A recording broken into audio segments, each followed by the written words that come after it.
Hello friends, எல்லாருக்கும் வணக்கம். இன்றைக்கி சண்டே இல்லையா, அதனால் வந்து ரெகுலராக நம்ம நான்வெஜ் தான் போடுவோம். ரெகுலராக நான்வெஜ் தானே போடுறோம். இன்றைக்கி ஏதாவது வித்தியாசமாக செய்யலாம்னு சொல்லிட்டு பசங்களும் வந்து எல்லோரும் வீட்டில் இருந்தாங்க. அதனால் வந்து குலோப் ஜாமுன் கேட்டுட்டு இருந்தாங்க. ஏற்கனவே மளிகை சாமானில் நம்ம எம்டிஆர் குலோப் ஜாமுன் வாங்கியிருந்தோம். ஒன்று வாங்கினா ஒன்று ஃப்ரீன்னு சொல்லிட்டு ரங்காவில் பார்த்து வாங்கியிருந்தோம். சரி, அது செஞ்சிடலாம் அப்படின்னு சொல்லிட்டு சுகரும் நிறைய இருந்தது. சரி செஞ்சிடலாம் அப்படின்னு சொல்லிட்டு ரெடி பண்ணிகிட்டு இருந்தோம். அது என்ன, இப்போ குலோப் ஜாமுன் மாவு பிசையும் போது நாங்கள் பச்சை தண்ணி தான், சுடு தண்ணி கூட ஊற்றி செய்யலாம். இப்போ நாங்கள் பச்சை தண்ணி தான் ஊற்றி இது பண்ணோம். அதே மாதிரி வந்து மாவு வந்து நம்ம எவ்வளோக்கு எவ்வளோ அழுத்தி தேய்க்கிறோமோ அந்த கேப் வராமல் நம்ம போட்டு பொரிச்சு எடுக்கும்போது அது வெடித்த மாதிரி வந்துடும். அதனால் அது நல்லா அழுத்தி நம்ம உருண்டை பிடிச்சோம்னா அது வந்து இதாகாது, உடையாது.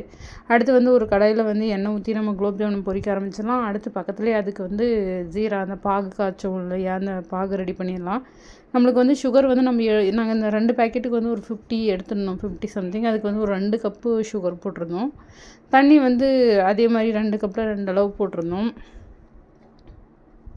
உங்களுக்கு எந்த அளவுக்கு தேவையோ, நீங்கள் வந்து ஸ்வீட் அதிகமாக சாப்பிட்றவங்களா இருந்தால் எக்ஸ்ட்ரா கூட போட்டுக்கலாம், கம்மியாக சாப்பிட்றவங்களாம் கம்மியாக கூட போட்டுக்கலாம்.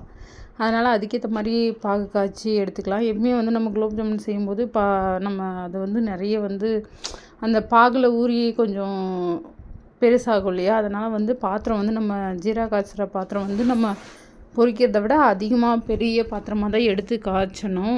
அப்போ தான் வந்து அது வந்து ஊறி அதில் பெருசாக வரும். நாங்கள் அந்த மாதிரி தான் ரெடி பண்ணியிருந்தோம். பாகு ரெடி ஆகிடுச்சு, ஜாமுன் அந்த பொரிச்சதும் ரெடி ஆகிட்டே இருக்குது. பாகு அதே மாதிரி காய்ச்சி முடிச்சுட்டு நாங்கள் ஆற விடலை, கொஞ்ச நேரத்தில் அப்படியே போட்டுட்டோம். அது அதிலே வந்து இதாகிடுச்சு, நல்லா வந்து பெருசாகிடுச்சு.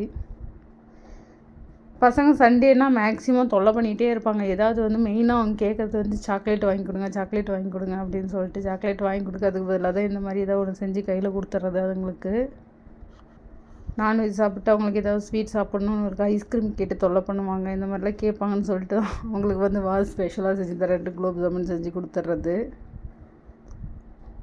நிறைய எங்கள் வீட்டு பசங்க ஓவர் ஸ்வீட் சாப்பிட்றாங்க. எல்லா வீட்டு பசங்களும் ஸ்வீட் சாப்பிடுவாங்க, இவங்க இருந்தாலும் எக்ஸ்ட்ராடினரியாக ஸ்வீட் எடுத்துக்கிறாங்க. ஒரு வழியாக நம்ம போட்ட குலோப் ஜாமுன் வந்து ஊறி பெருசாக வந்துருச்சு. பார்க்கவே ரொம்ப நல்லா இருந்துச்சு. பார்க்க நல்லா தான் இருக்குது. சாப்பிட்டு பார்த்ததே எப்படி இருக்குமோ அப்படின்னு சொல்லிட்டு டேஸ்ட் பண்ணி பார்த்தோம். நல்லாவே வந்துருந்துச்சு. ஏன்னா இது இந்த எம்டிஆர்னால தான் வரும். அதே மாதிரி பாகும் வந்து நல்லா அது மிக்ஸ் ஆகி நல்லா ஊறி வந்திருந்தது. பசங்கள்லாம் 2, 3 எக்ஸ்ட்ரா போயிட்டே இருந்தது. ஓகே, நல்லா தான் இருக்க மாட்டேங்குது அப்படின்னு நினச்சேன். ஓகே ஃப்ரெண்ட்ஸ், நம்ம வீடியோ பிடிச்சிருந்தா மறக்காமல் லைக் பண்ணி ஷேர் பண்ணி சப்ஸ்கிரைப் பண்ணிவிடுங்க ஃப்ரெண்ட்ஸ். மறக்காமல் பெல் ஐக்கானை கிளிக் பண்ணிவிடுங்க. அப்போ தான் நாங்கள் போடுற வீடியோ உடனுக்குடனே வந்து சேரும். ஓகே ஃப்ரெண்ட்ஸ், பாய்.